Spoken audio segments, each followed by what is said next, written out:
I'm in a good mood because all you came out here today to show support for those who are sick and dying. I feel like plain and simple, I feel like I'm in a lot of pain. My lungs are hurting. I got massive headaches going on. I can barely stand. And I just have no relief. Today's a bad day.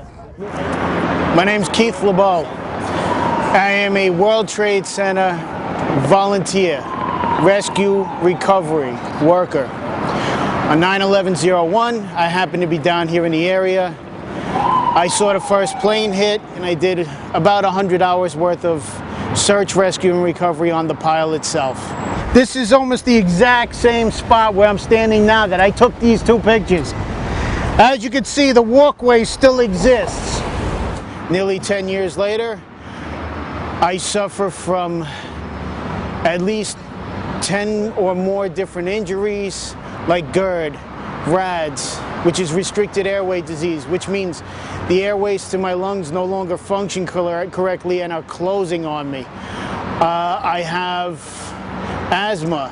I have post-traumatic stress disorder.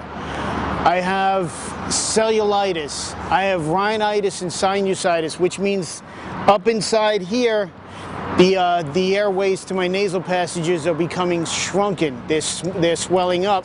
I have to take 46 different medications a day. I walk with a cane because of some of the medications and what they've done. 3 years ago, in March 2008, I joined with a group called the Feel Good Foundation. We have to have a support system because if nobody else is going to sit down with us and say, hey, you know, what's going on, we have to do it ourselves. So we have our own little community that's going. Keith, like thousands of other people who responded to Ground Zero, whether they were uniform or non-uniform, is sick. And I take it personally when somebody I know is sick, and actually people I don't know that are sick from 9/11. 9.5 years ago, we hailed them as heroes, and then they were left to die without any help from the federal government. And it wasn't until recently that after numerous trips to Washington that we got federal legislation passed. Keith, like many other sick people, went on these buses, went with us to D.C.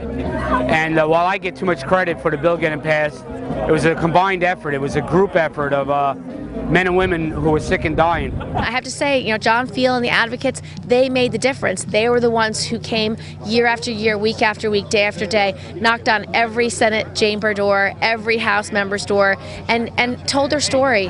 Now we're in the beginning stages where the Zadroga Act is in place, and now within the next few coming months, the health care will start officially for us.